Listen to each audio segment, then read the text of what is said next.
2022-23 മദ്യനയം, ആ മദ്യനയത്തിന്റെ ആമുഖത്തിൽ എന്താ പറഞ്ഞത്? ഇന്ത്യൻ നിർമ്മിത വിദേശ മദ്യവും ബിയറും മറ്റ് സംസ്ഥാനങ്ങളിൽ നിന്നാണ് ഇറക്കുമതി ചെയ്യുന്നത്. ഞാൻ കോട്ടിയാണ്. മാത്രമല്ല, ഇന്ത്യൻ നിർമ്മിത വിദേശ മദ്യം നിർമ്മിക്കുന്നതിനാവശ്യമായ അസംസ്കൃത വസ്തുവായ എക്സ്ട്രാ ന്യൂട്രൽ ആൽക്കഹോൾ പൂർണ്ണമായി സംസ്ഥാനത്തേക്ക് ഇറക്കുമതി ചെയ്യുകയാണ്.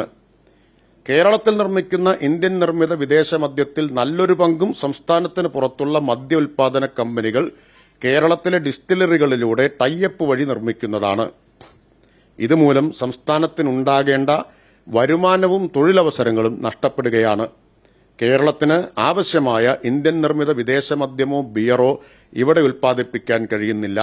അതിനുള്ള പരിഹാരം കേരളത്തിൽ നിലവിലുള്ള സ്ഥാപനങ്ങളിൽ ഉൽപ്പാദനം വർദ്ധിപ്പിക്കുക, പുതിയ യൂണിറ്റുകൾ ആരംഭിക്കുക എന്നിവയാണ്. അതുവഴി കൂടുതൽ തൊഴിലവസരങ്ങൾ സൃഷ്ടിക്കാൻ സാധിക്കും. ഇത് 2022-23 മദ്യനയത്തിന്റെ ആമുഖമാണ്. മദ്യനയം നിങ്ങളെല്ലാം റിപ്പോർട്ട് ചെയ്തിട്ടുള്ളതാണ്. അത് സംബന്ധിച്ച് പ്രസ്താവന പ്രതിപക്ഷ നേതാവും മുൻ പ്രതിപക്ഷ നേതാവും ഇറക്കിയിട്ടുള്ളതാണ്. എന്നിട്ട് അവർ പറയാണ് ഈ നയം മാറ്റം ആരും അറിഞ്ഞില്ല, ഒരു കമ്പനി മാത്രം അറിഞ്ഞു. പച്ചക്കള്ളമല്ലേ ഇത്?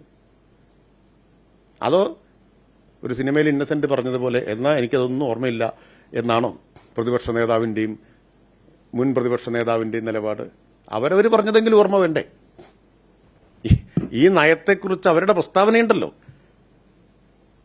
അത് രേഖയിലുള്ളതല്ലേ? ഇത് 2022-23 മദ്യനയമാണ്. 23-24 മദ്യനയത്തിന്റെ ആമുഖം പാര 8.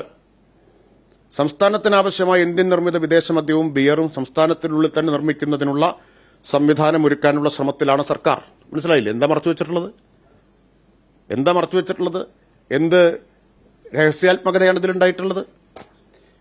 ഇതുവഴി കൂടുതൽ തൊഴിലവസരങ്ങൾ സൃഷ്ടിക്കുവാനും മദ്യത്തിന്റെ കയറ്റുമതിയിലൂടെ കൂടുതൽ വരുമാനം കണ്ടെത്തുവാനും സാധിക്കും. തുടർന്ന് പറയുന്നു, സംസ്ഥാനത്തെ മദ്യോൽപാദനത്തിന് ആവശ്യമായ എക്സ്ട്രാ ന്യൂട്രൽ ആൽക്കഹോൾ നിലവിൽ മറ്റ് സംസ്ഥാനങ്ങളിൽ ഇറക്കുമതി ചെയ്യുകയാണ്. സംസ്ഥാനത്തിനാവശ്യമായ എക്സ്ട്രാ ന്യൂട്രൽ ആൽക്കഹോൾ കേരളത്തിൽ തന്നെ ഉൽപ്പാദിപ്പിക്കാനുള്ള നടപടി സ്വീകരിക്കും. പാര 9, 23-24 പാര 9. ധാന്യേതര കാർഷിക ഉൽപ്പന്നങ്ങൾ ഉപയോഗിച്ച് നിശ്ചിത വീര്യത്തിൽ വീഞ്ഞ് സംസ്ഥാനത്തിനകത്ത് തന്നെ എക്സൈസ് വകുപ്പിന്റെ മേൽനോട്ടത്തിൽ നിർമ്മിച്ച് KSBCയുടെ ചില്ലറ വിൽപ്പനശാലകളിലൂടെ വിപണനം നടത്താനും ഇത്തരത്തിൽ നിർമ്മിക്കുന്ന വീഞ്ഞിന് സാധ്യമായ മറ്റു വിപണികൾ കൂടി കണ്ടെത്താനും ശ്രമിക്കും. പാര 24. സംസ്ഥാനത്ത് മദ്യോൽപാദനത്തിനാവശ്യമായ എക്സ്ട്രാ ന്യൂട്രൽ ആൽക്കഹോൾ കേരളത്തിൽ തന്നെ ഉൽപ്പാദിപ്പിക്കുന്നതിനുള്ള പ്രോത്സാഹനം നൽകും. ആയതിന് തയ്യാറാകുന്ന ഡിസ്റ്റിലറികൾക്കും പുതിയ യൂണിറ്റുകൾക്കും അനുമതി നൽകും. എങ്ങനെയാണ് ഇതാരും അറിഞ്ഞില്ലെങ്കിൽ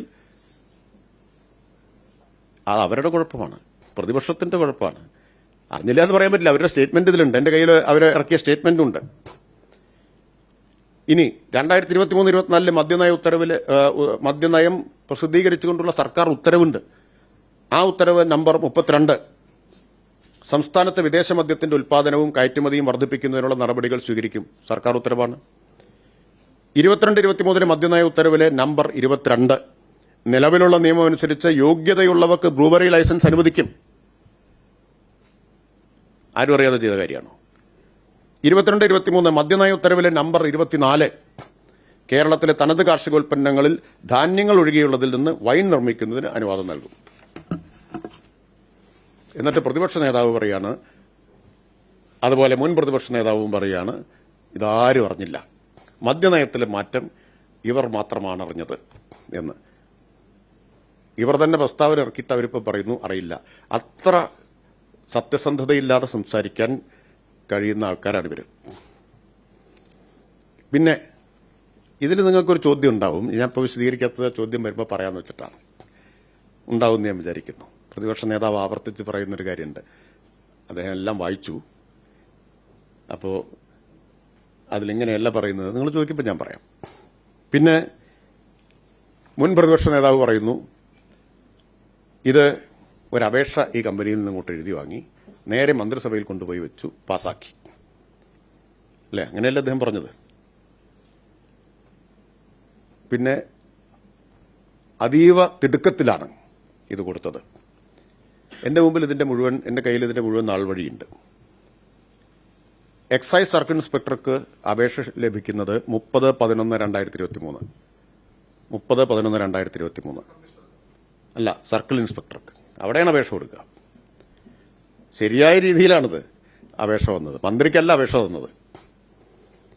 10 ഘട്ട പരിശോധന പിന്നിട്ടിട്ട് 16/1/2025 ക്യാബിനറ്റ് അനുമതി കൊടുക്കുന്നത്. 10 ഘട്ടങ്ങളിലായ പരിശോധനയുണ്ട്. 14, അതും പ്രാരംഭാനുമതിയാണ്, അതിന് 14 മാസം എടുത്തിട്ടുണ്ട്. പ്രാരംഭാനുമതി കൊടുക്കാൻ 14 മാസം എടുത്തിട്ടുണ്ട്. 10 ഘട്ടങ്ങളിലെ പരിശോധന ഒരു ഘട്ടവും മറികടന്നിട്ടില്ല. മാത്രമല്ല 16/3/2024 സർക്കാരിന്റെ മുമ്പിൽ, മന്ത്രിയുടെ മുമ്പിൽ ഇത് വന്നപ്പോൾ ജലലഭ്യത സംബന്ധിച്ച് വ്യക്തത വരുത്താൻ ആവശ്യപ്പെട്ട് തിരിച്ചയച്ചു റിപ്പോർട്ട് സമർപ്പിക്കാൻ പറഞ്ഞു. ആ റിപ്പോർട്ട് എക്സൈസ് കമ്മീഷണർ സമർപ്പിച്ചതിന്റെ അടിസ്ഥാനത്തിലാണ് 16/1 അനുമതി കൊടുത്തിട്ടുള്ളത്. അത് വേണമെങ്കിൽ എക്സൈസ് വകുപ്പിന് കൊടുക്കാമായിരുന്നത് മന്ത്രിസഭയിൽ കൊണ്ടുപോയി മന്ത്രിസഭാനുമതിയായിട്ടാണ് കൊടുത്തത്, മന്ത്രിസഭാ തീരുമാനമായിട്ടാണ് കൊടുത്തത്. അത്രയും സുതാര്യമായിട്ടാണ് ഇത് ചെയ്തിട്ടുള്ളത്. അപ്പോഴാണ് ആരും അറിഞ്ഞില്ല എന്ന് ആവർത്തിച്ചുകൊണ്ടിരിക്കുന്നത്. 10 ഘട്ടങ്ങൾ